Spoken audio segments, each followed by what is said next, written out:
Hey everyone, welcome to the second year of the Collab Innovation Conference. I'm Manny Larcher, one of the co-founders of Collab. I'm excited to have be welcomed by these guests. We might have another guest coming in, but we'll get the convo started. Stephanie Florio, she's the co-founder of Swob, based in Toronto, Canada, aiming to simplify job searches and recruitment. She's been recognized for innovation with the Pitch to Rich, awarded by the Virgin Mobile Canada. And she's actively mentoring young entrepreneurs throughout the We Incubation Hub program. So we're excited to welcome her today. Her contributions have earned her a nomination for the RBC Canadian Women Entrepreneur Award. And Stephanie is also featured on various media platforms, including DNN Bloomberg and the Maryland Dennis Show. And right now we also have Erica, Erica Ho joining us. She's the founder and CEO of Map Happy, a digital media company that has provided more than 8 million travelers with the tools that they need to thrive uh, to and from their destination.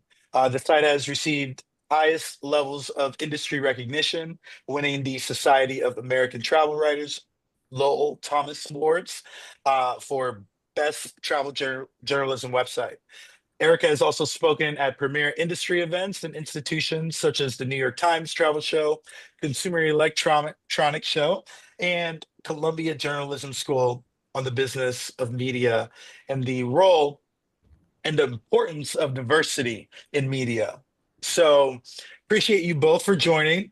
And would love to kind of just kick the convo going in terms of the year in media that we've seen, Erica. So I'll kick the question off to you. I guess in terms of diversity in media, I think this has been a year, from my opinion, that we've seen really, big media suffered a huge Yeah. blow. So what's your take, Pat? What's your take of what we've seen this year? And, we've seen the rise of podcasts. I, for example, was at the All In podcast holiday party this past weekend in San Francisco, and that was a whole other conversation in itself. But, I think it's really unique to see how popular and that podcast has garnered attention from just really all over the world. Actually, I was really shocked by how many people from all over the world flew into San Francisco just for this holiday party. So yeah, what have you seen so far? What's your take on media, and how do you think businesses and entrepreneurs uh, can take any can take advantage of what's going on?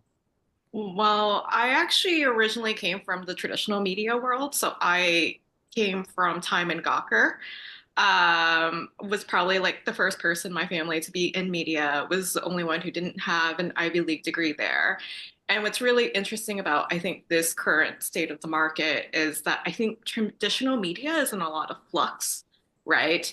You have players like Hearst, Vox kind of undergoing big, like systemic organizational changes.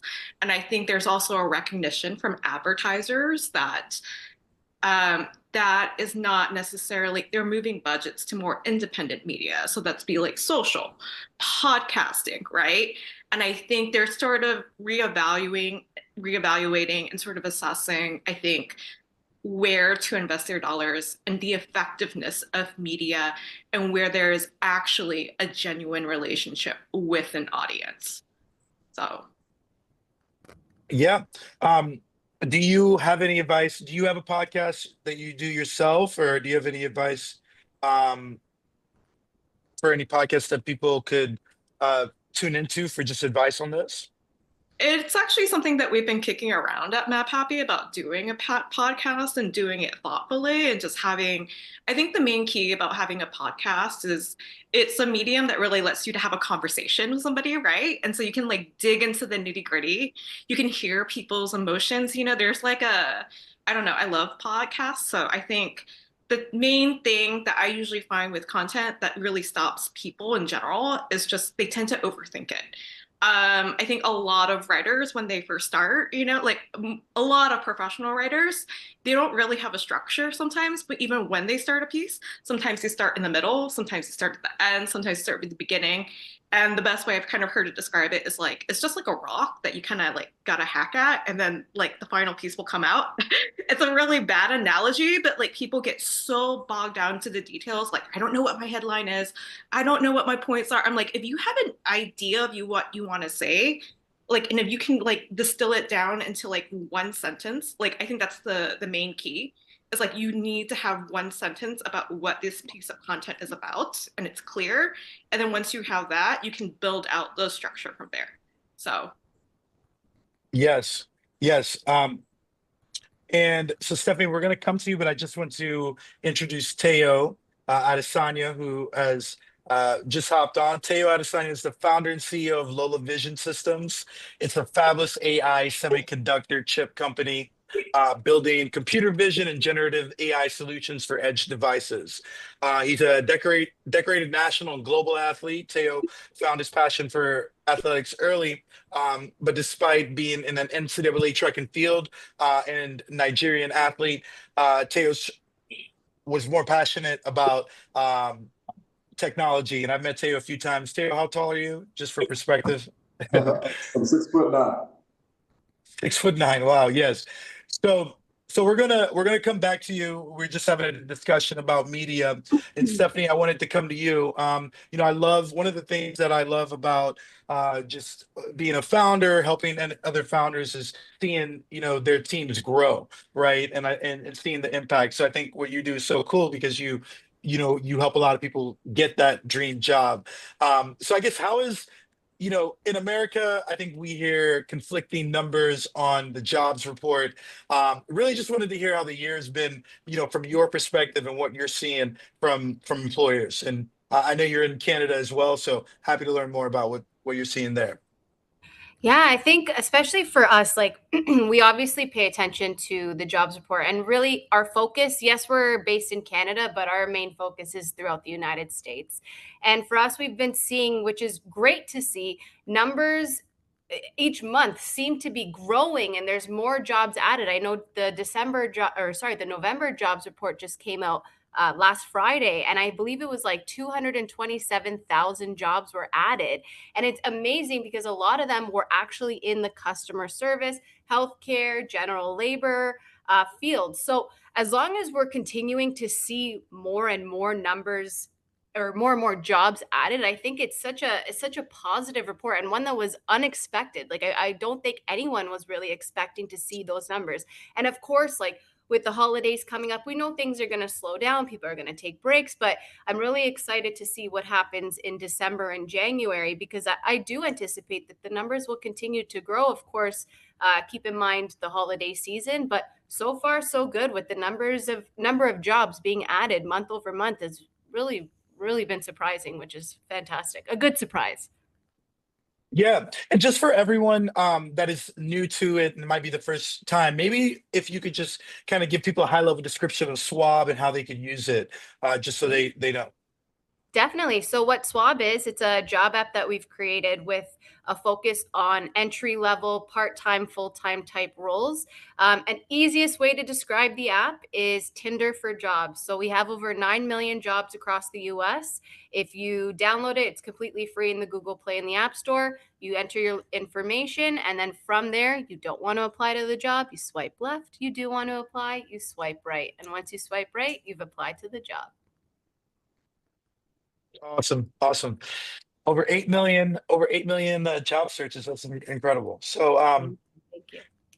yeah, so Teo, would love to kind of catch up with you. I know you've had a busy year.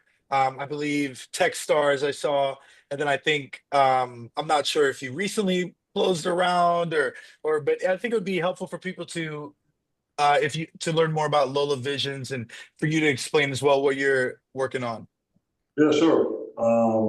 So Tayo Adesanya here, founder of Lola Vision Systems.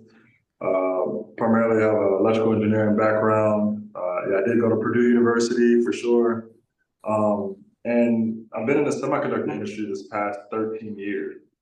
And so what that means, I've been essentially selling different kinds of computer chips to companies that use them for all types of electronic products that end up going into mass production for different kind of companies, whether it's Google for the like Nest thermostat that's in your houses, or cars and planes and different kinds of computing items. And so what I've done with Lola Vision Systems is create my own chip company.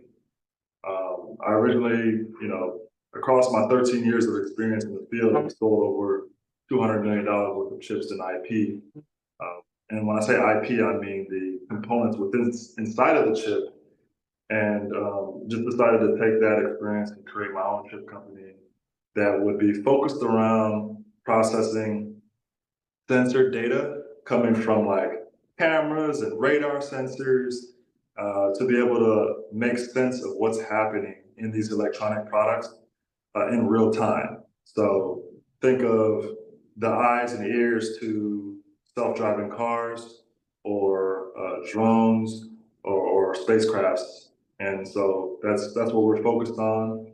So, and if you think about AI and large language models and chat GPTs, I'm literally bringing the infrastructure to run those kind of models in battery constrained devices as opposed to in a data center.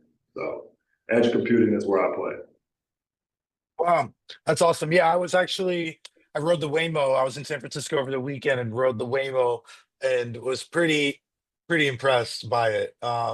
It definitely drives like a robot. It stops a lot. It doesn't, run past a quick stop sign, but um, that's super exciting. Um, So I think just kind of an audience, if there's, I see we have a few people in the audience. If you have any questions, the chat should be open and anyone should be able to drop a question in there. You, I you guess asked me in about you asked me about Techstars. Yeah, I just completed yeah, Techstars spring of this year, but I also just got into the LA Clean Tech Incubator, which is another program in LA that's really focused upon companies that have sustainability goals. And so when you think about all of the AI energy that's being consumed in these data centers, we serve as an alternative to be able to cut that power down significantly, run them in these battery constrained devices where you're not burning as much egregious power, right? Just for the sake of trying to do something AI enabled. So yeah, we're in that program. I think that's really working out for us. And we're also doing some defense tech things with the government OEMs that want to protect and serve this country as a matter of national security. So there's some things there that we're focused on. definitely. Yeah. So if anyone, is not familiar, TechStars, it's a really good accelerator that happens around the US for, either low dilutive funding and there's a lot of connection and access to it. So congrats, that's good stuff. Um, I guess kind of looking at Erica from your perspective in the media world, what are you seeing in terms of traveling? What are you seeing in terms of the I guess we see a lot about H-1B visas and things of that nature. Is there any intersection in what you do and Stephanie, I guess follow-up question as well to you is any intersection in terms of what you do in terms of helping someone who might not be a citizen, helping them not only get access to the job, but I guess like the next step too is maybe even helping them probably become a citizen in that area or providing some type of roadmap. I think that's a hot topic right now. Um, there is some overlap. There's not too much overlap. So a lot of what we see in travel is there's been a lot of focus on the digital nomad space and the working holiday and the remote working visas in terms of actual sponsorship to immigration and helping go that full route. Typically what we see, what a lot of travelers do is they will use sort of a temporary visa to go in the country and establish some basic residency before they're fully sponsored by some type of company. Unfortunately, sponsoring is a little bit out of our purview. I think our main focus is really just getting readers out there. So, and then whatever adventure you want to go on after that is sort of up to you. So, whether you want to go back home or you want to stay. So, Stephanie, happy to pass it. Nice. Yeah. Thank you. Yeah. So what I would say is like we really, it's up to the employer. And obviously everybody has different rules and regulations. And for us, it's really like we're making that introduction between the candidate and the employer. So we provide resources and different organizations that they can take advantage of, that they can use to help get their work permits. However, we're not a part of that at all. It's really just like, here's our tips, how we can help you. You got to take it on to get your visa. Got it. Got it.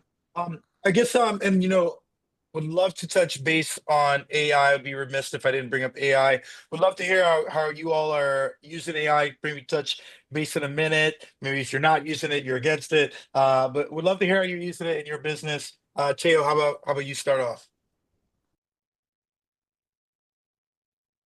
You're on mute, by the way. All right, yeah, we use AI quite a bit. I mean, we're not only leveraging AI on our chipset, right, for companies that have computer vision models or want to do some form of generative AI models on the fly, so to speak. So I just think about you being in the vehicle and you want to, check the diagnostics of your car and you don't know what that blinking light means. It would be great to just ask your car, well, what's going on, and it'd be able to like Yeah. intelligently give you that information. And vice versa, right?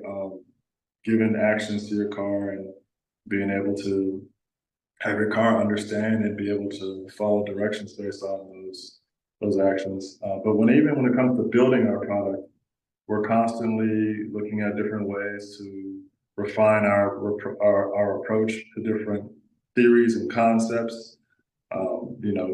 Taking on different personas. Hey, I'm prompting. I'm the greatest scientist in the world, and I'm trying to create a new way or a new approach to attacking this problem. Give me some ideas on how to approach solving it. Like we'll do all of those type of things. I just built into our workflow to be able to do so. That's an example. Okay. All right. Yeah. What about you, Stephanie? You're smiling. Yeah. Yeah, because I just had a meeting with our tech team right before this, and we're 95% done, but we're actually introducing AI into Swob where we can actually be your job search assistant. So it's going to actually apply for jobs for you, I mean. So I'm super excited. So even though we keep it simple, keep it easy to use, we're actually going to take it one more step further where you put in your preferences, what you're looking for, and we handle the rest. So becoming your AI job search assistant, where we're literally swiping on jobs for you and letting you know, hey, this person wants to have an interview, or you've applied to 30 jobs, for example. So super exciting. And I think like just keeping it as easy and simple as possible. And especially for the types of roles that we target, they're those entry level roles that don't really require a lot of experience. So we can use your resume and the same resume multiple times to apply. It's not like you have to tailor your resume every single time you need to apply to a role that's a little bit more professional. These are hourly roles. So just keeping it as simple as possible and giving people kind of that time back to focus on other things. We're your job search assistant. Love it. Love it. Love it. Yeah. And what about you, Erica? Well, I might be the only AI person in the crowd. We've actually been using it to help with our operational processes, but I think what a lot of people, our company has been really affected with AI because it has changed a lot of the media algorithms. It has changed a lot of user behavior. So it's also changed the way that we have made money. And I think a lot of people don't realize that generative AI, a lot of those language learning models are actually based off of existing content. And so we along with a couple of other publishers this year, found out that our site was being scraped for it. And so we recently actually partnered with an AI company called Prorata AI to basically ensure like fair content licensing for some of the AI content that's used out there. I think because we are in the content space, I think I'm a little bit more opinionated about it. Like we've had chats with agency partners. We're saying if you actually type in a search image saying what does success look like, it will actually generate an image of a white man in a suit, right? So I think there's still a lot of problematic things with AI that we're trying to figure out, I think, in the media side. So I think in terms of media and ad tech, there's going to be a hot mess, I think, the next 2 years. So that's my take on it. Yeah, no, I think just adding on to that, I think authenticity is super important, and right now, you're just seeing a regurgitation of the same thing, and yeah, and not most brands aren't training these models on their how they think and operate. So, um, yeah, no, I think it's going to be an interesting time for sure in terms of adoption, but we do need people that are challenging these systems to make sure that they're really beneficial for everyone. Um, Again, we have about 3 minutes left here, so want to see if there are any questions from the audience. Feel free to ask. Hopefully, everyone's able to ask questions. But what I guess happy holidays, everyone, and anything that you're excited for. We could take the last few minutes in 2025. Any big things that you're excited for? Tayo, you want to go first? Let's keep this like 30 seconds, maybe under 45. Yeah, real quickly, I gotta jump. I'm really excited for some testing that we have going on right now. The moment we're done and we're able to replicate these tests for other companies to run themselves, it'll be able to demonstrate how much better we are than incumbent solutions that exist. And at that Yeah. point, that's the last remaining proof point that allows these customers to start writing, contracts. So I'm very excited about that. I think it'll be a culmination and milestone for us as a startup on our journey. Yeah, no, I think you have a big 2025 tech stars, clean tech LA. So definitely think you have a lot of good stuff there. And Stephanie, what about you? I guess one question: how do you balance kind of all this innovation with the human element of matchmaking? I guess that was one thought I had. Yeah. Yeah, so I would say, obviously, like even with the AI that we're building into the platform, we're trying to make it simple and easy, but you still need to have some sort of human element to job searching. So I would always recommend to people after they've applied or even after they've had an interview, make sure you reach out to your employer. Just even sending that follow-up email shows that one-on-one or that a little bit more of that communication. Don't be scared to pick up the phone and even networking. We always talk about actually going out to events and meeting people because you never know who knows who. And you could do so much online behind a screen. However, once you meet people in person, it's extremely valuable and you never know where it can lead you. So remember to network. And of course, sending follow ups just has that kind of personal touch. Definitely. Definitely. Well, that's a great way to end it. I appreciate you all for joining, and thank you for tuning into this first session of the Collab Innovation Conference.